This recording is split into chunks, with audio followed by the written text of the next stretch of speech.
তৃণমূল হিন্দুদেরকে বিশ্বাস করে না, তারা শুধুমাত্র মুসলিম ভোটারদের ভোট দিতে অনুমতি দিচ্ছে। মমতা ব্যানার্জিকে আপনি যদি 1 কোটি টাকা মাথাপিছু দেন তাহলে আপনি মুসলিমদেরও ভোট পাবেন না, আর কোনো হিন্দুদের ভোটও পাবেন না। মমতা ব্যানার্জি কাশ্মীরে জঙ্গি, বাংলাদেশে জঙ্গিদের মাদ্রাসা করে ঢোকাবে। কি বিস্ফোরক মন্তব্য, একবার ভাবুন।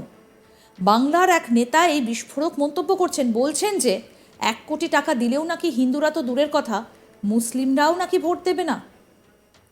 সমবায় নির্বাচনে জেহাদি হামলার এবং বাংলাদেশে হিন্দুদের ওপর নারকীয় অত্যাচারের প্রতিবাদে রাস্তায় নেমেছে বিজেপি। বৃহস্পতিবার পূর্ব মেদিনীপুরের কোলাঘাটের দেউলিয়া ফুলবাজার এলাকায় বিজেপির তরফে এক ধিক্কার সভার আয়োজন করা হয়, আর সেই সভায় প্রধান বক্তা হিসেবে উপস্থিত ছিলেন রাজ্যের বিরোধী দলনেতা শুভেন্দু অধিকারী। তিনি মঞ্চে বক্তব্য রাখতে উঠে বলেন, তারা শুধুমাত্র মুসলিম ভোটারদের ভোট দিতে অনুমতি দিচ্ছে, এরা হিন্দুদেরকে বিশ্বাস করে না। মমতা ব্যানার্জিকে আমিও বলি, আপনারা 1 কোটি টাকা মাথাপিছু দেন যদি, তাহলে সাদ্দামের মতো কিছু রাষ্ট্রবাদী ছেলে ছাড়া আপনি মুসলিমদের ভোট পাবেন না, আর কোনো হিন্দুদের ভোটও পাবেন না। মমতা ব্যানার্জি কাশ্মীরের জঙ্গিদের ঢুকতে দেবেন, তিনি বাংলাদেশে জঙ্গিদের মাদ্রাসা করে ঢোকাবেন। কিন্তু দুটো কাজ মমতা ব্যানার্জি করতে দেবেন না, একটা চাকরি দেবেন না, আরেকটা রাজ্যের শিল্প ঢুকতে দেবেন না। এবার আসুন আপনাদের শোনাই কি বলেছেন রাজ্যের বিরোধী দলনেতা শুভেন্দু অধিকারী। ছোট সমবায়ের ভোট ছাড়তে নারাজ, তাদেরকে ভোট দিতে অ্যালাউ করছে অনলি মুসলিম ভোটারদেরকে। এরা হিন্দুদের বিশ্বাস করে না। এবং আমিও বলি,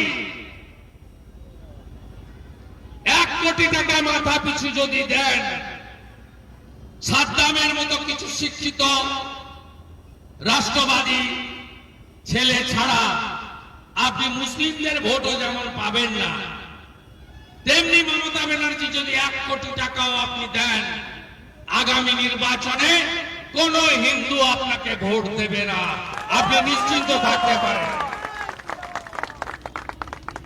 তাপসী অনেকক্ষণ বাংলাদেশ নিয়ে বলেছি, আমি বাংলাদেশ নিয়ে বলবো 2-4 লাইন। তার আগে এই বাংলা কেমন আছে আমি 23 সাল পর্যন্ত বলবো না। আরে শুনুন, তারপরে বলবেন কেমন আছে। আগে থেকে ভালো নেই বলবেন কেন? ভালো তো নেই, আপনি চাকরি পান। মমতা ব্যানার্জি কাশ্মীরের জঙ্গিকে ঢুকতে দেবে, মমতা ব্যানার্জি বাংলাদেশের জঙ্গিদেরকে মাদ্রাসা করে ঢোকাবে। কিন্তু দুটো কাজ মমতা ব্যানার্জি করতে দেবে না, এক চাকরি দেবে না, আর দ্বিতীয় হচ্ছে শিল্প ঢুকতে পশ্চিম বাংলায় দেবে না।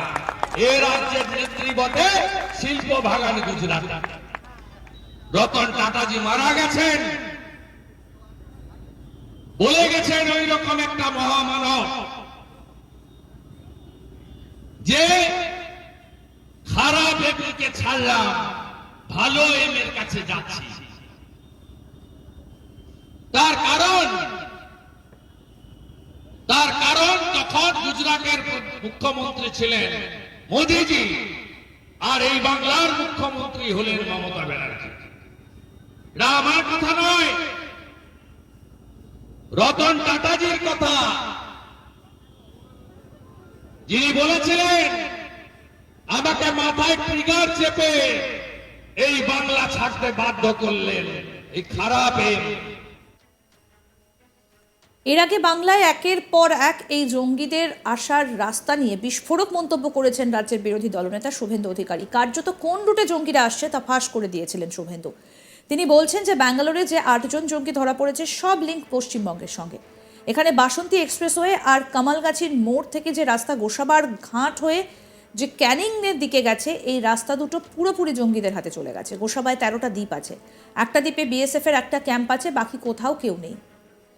ভাষা পোশাক ফিশারম্যানদের সঙ্গে মিশে সব রপ্ত করছে ওরা, মৎস্যজীবীদের সঙ্গে মিশে গোসাবার দ্বীপগুলো হয়ে ক্যানিং, বারুইপুর, কামালগাছি হয়ে ভারতে ঢুকে পড়ছে, অথবা বাসন্তী এক্সপ্রেসওয়ে হয়ে সায়েন্স সিটি দিয়ে ভারতে ছড়িয়ে পড়ছে। বাংলা পুরো মুক্তাঞ্চল হয়ে গিয়েছে। এখানকার পুলিশ তৃণমূলের হয়ে টাকা তুলতে আর ভোট লুট করতে ব্যস্ত। এখানে মুসলিম লীগ 2 সরকার চলছে। শোনাই আর কি বলেছেন বিরোধী দলনেতা শুভেন্দু অধিকারী। সম্প্রতি বাঙ্গালোরের যে জঙ্গি ধরা পড়ে 4 জন, সব লিঙ্ক হচ্ছে পশ্চিমবঙ্গে। তার কারণ পশ্চিমবঙ্গে বাসন্তী এক্সপ্রেসওয়ে আর কামালগাজীর মোড় থেকে যে রাস্তা গোসাবার ঘাট পর্যন্ত গেছে ক্যানিং হয়ে, এই রাস্তা দুটো জঙ্গিদের হাতে চলে গেছে, কমপ্লিটলি জঙ্গিদের হাতে গেছে due to Trinamool Congress, Mamata Banerjee vote ব্যাংকের রাজনীতি। সবাই গেছে এই দিক দিয়ে। 13টা দ্বীপ আছে গোসাবাতে, একটা দ্বীপে বিএসএফ এর একটা ক্যাম্প আছে, বাকি কোথাও কেউ নেই। ভাষা, পোশাক, খাদ্যাভ্যাস এরা ফিশারম্যানদের সঙ্গে মিশে গোসাবার দ্বীপগুলো থেকে হয়ে নয় ক্যানিং, বারুইপুর, কামালগাজী হয়ে ভারতে ঢুকে পড়ছে, অথবা বাসন্তী এক্সপ্রেস হয়ে সায়েন্স সিটি দিয়ে ভারতবর্ষে ছড়িয়ে পড়ছে। আপনাদের মনে আছে 2022 সালে বারুইপুরে লালটু শেখ এবং আব্দুল মান্নান ধরা পড়েছিল। দুজনেরই নাম বদল করে হিন্দু নামে 17টা এপিক এবং আধার কার্ড উদ্ধার হয়েছিল ওখানে। আপনারা জানেন বারুইপুরে বাসা ভাড়া নিয়ে থাকতেন, পুরো মুক্তাঞ্চল হয়ে গেছে এবং এখানকার পুলিশ টাকা তুলতে আর তৃণমূলের হয়ে ভোট লুট করতে ব্যস্ত।